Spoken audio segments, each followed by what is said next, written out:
حواس کی دنیا موجود ہے، مگر یہ موجودگی ان چیزوں کی موجودگی نہیں ہے، بلکہ یہ موجودگی ان حواس کی وجہ سے ہے جو تمہارے پاس ہیں۔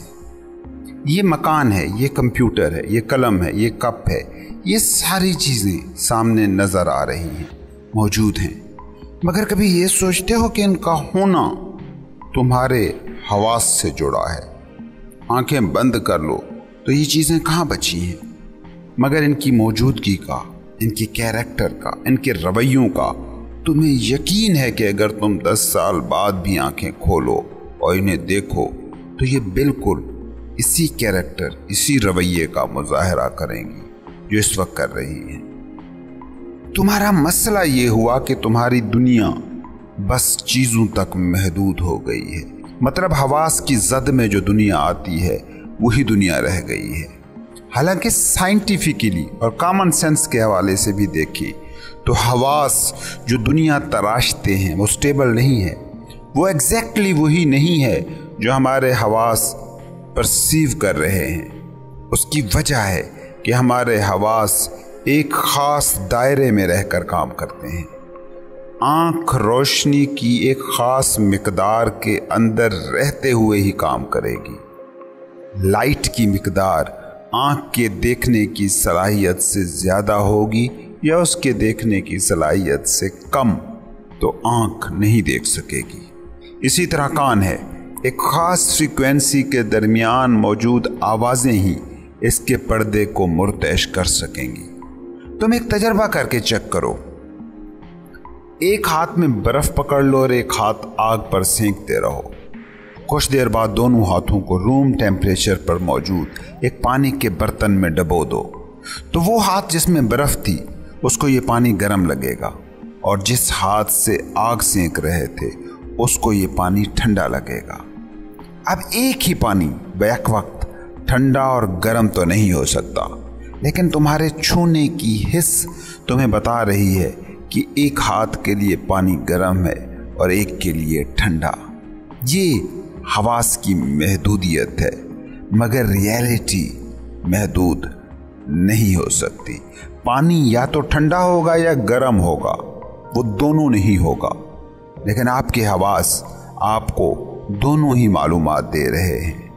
یہی حواس، لیمیٹڈ سینسز ہی وہ سارا ڈیٹا جمع کرتے ہیں جس سے تمہارا مائنڈ تشکیل پاتا ہے، اور اسی مائنڈ کی تخلیق کردہ انا، ایگو ہے جس کو تم کہتے ہو۔ مطلب یہ ہوا کہ تم حواس کی ہی دنیا کو سمجھ سکتے ہو۔ انا کے لیے صرف حواس کی دنیا، چیزوں کی دنیا ہے، تھنگز کی دنیا ہے، اور تم تھنگز کی دنیا کو ہی دنیا سمجھتے ہو، اس لیے تو چیزیں جمع کرنے میں عمریں گزار دیتے ہو۔ لیکن اس تمام عرصے میں ایک بڑا حادثہ تم پر گزر جاتا ہے جسے تم پکڑ نہیں پاتے۔ تم گھر کی چیزوں میں گھرے آہستہ آہستہ گھر کے لوگوں کو بھی چیزیں سمجھنا شروع کر دیتے ہو۔ ایک بات کو سمجھو کہ چیزیں ہمیشہ ایک ہی قسم کا رویہ دکھاتی ہیں، ان کی نیچر فکسڈ ہوتی ہے، مگر انسان چیز نہیں ہے، اس لیے اس کا رویہ پریڈکٹ بھی نہیں کیا جا سکتا۔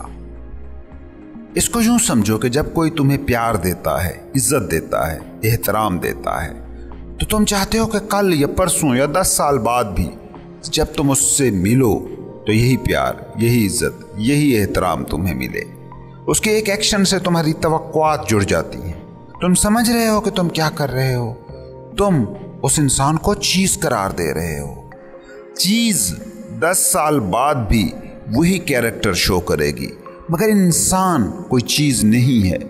تم نے مگر جو حواس کی دنیا تراشی ہے اس کے ساتھ ایسی شدت سے جڑے ہو کہ تم انسان کو بھی چیزوں کی طرح ڈیل کرتے ہو، اور یہی وہ بنیاد ہے جو جدید دور میں رشتوں کو سب سے زیادہ تباہ کر رہی ہے۔ اس بات کو سمجھو کہ کل کوئی چیز کیسا رویہ دکھائے گی، اس کا بھروسہ صرف بے جان چیزوں پر کیا جا سکتا ہے۔ تم نے کل جس جگہ کرسی رکھی تھی آج یا آج سے 10 سال بعد بھی وہ کرسی تمہیں وہی مل سکتی ہے، اس کی ایگزسٹنس پریڈکٹیبل ہے، ریلائبل ہے، لیکن جس سے آج پیار ملا ہے، جس سے آج عزت ملی ہے، اس سے کل بھی ویسی ہی عزت، ویسا ہی پیار ملے گا، یہ بات پکی نہیں ہو سکتی۔ اگر اگلا انسان زندہ ہے اور کانشیس ہے تو اس بات کی پریڈکشن نہیں کی جا سکتی کہ اس کا رویہ کل بھی وہی ہوگا جو آج ہے۔ اس نقطے کو ذرا غور سے سوچو۔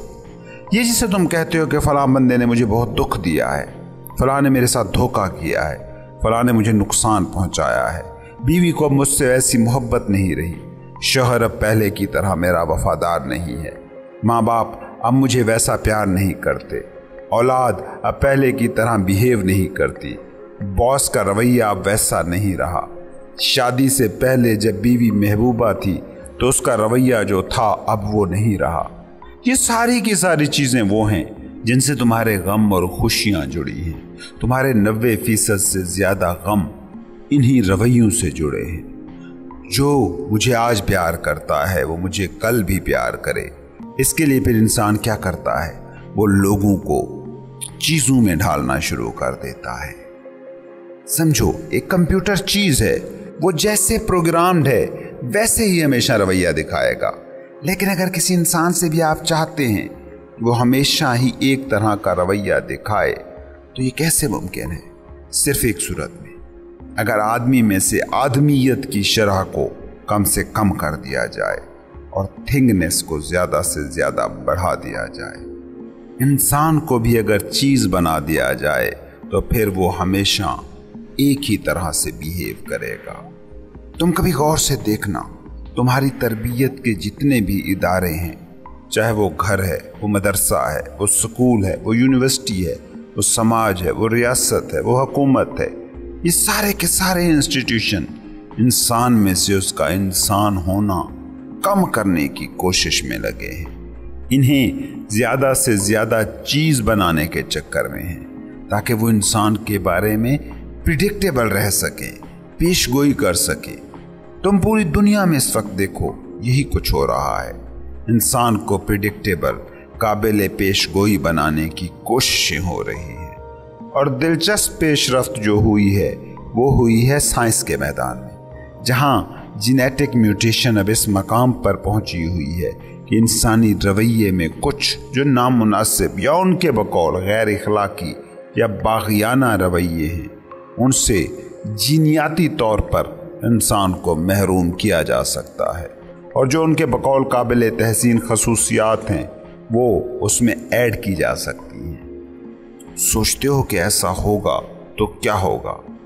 اس دنیا میں جو کامل ترین مخلوق ہوگی وہ کچھ بھی ہوگی مگر انسان نہیں ہوگی۔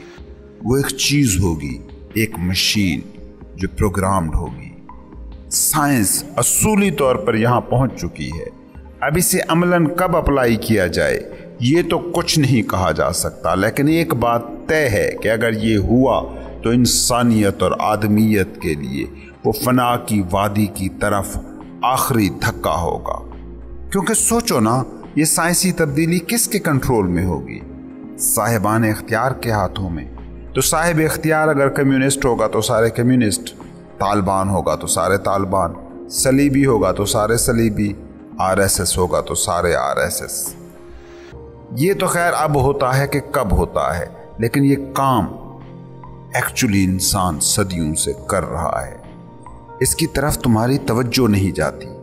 بچوں کو جیسے پالتو جانوروں کی طرح سکھایا جاتا ہے، جو ڈومیسٹیکیشن کی جاتی ہے، وہ بھی اپنی بنیادی نیچر میں یہی کچھ ہے۔ سب کو ایک جیسا یا کسی کو اپنے تصور جیسا بنانے کی کوشش ہی حقیقی وائلنس ہے۔ اور سوچو، یہ تشدد کون نہیں کر رہا ہے؟ ہر وہ انسان جو دوسرے کو بدلنا چاہتا ہے وہ یہی تشدد کر رہا ہے۔ یہ انسان چاہ رہا ہے کہ اگلا انسان انسان ہونے کے رویے کا مظاہرہ نہ کرے، چیز ہونے کا کیریکٹر شو کرے۔ یہ دو طرفہ ظلم ہے، جو ظلم کرنے والے کو بھی اتنا ہی دکھ دیتا ہے جتنا ظلم سہنے والے کو۔ کیونکہ سوچو، جسے تم بدلنا چاہتے ہو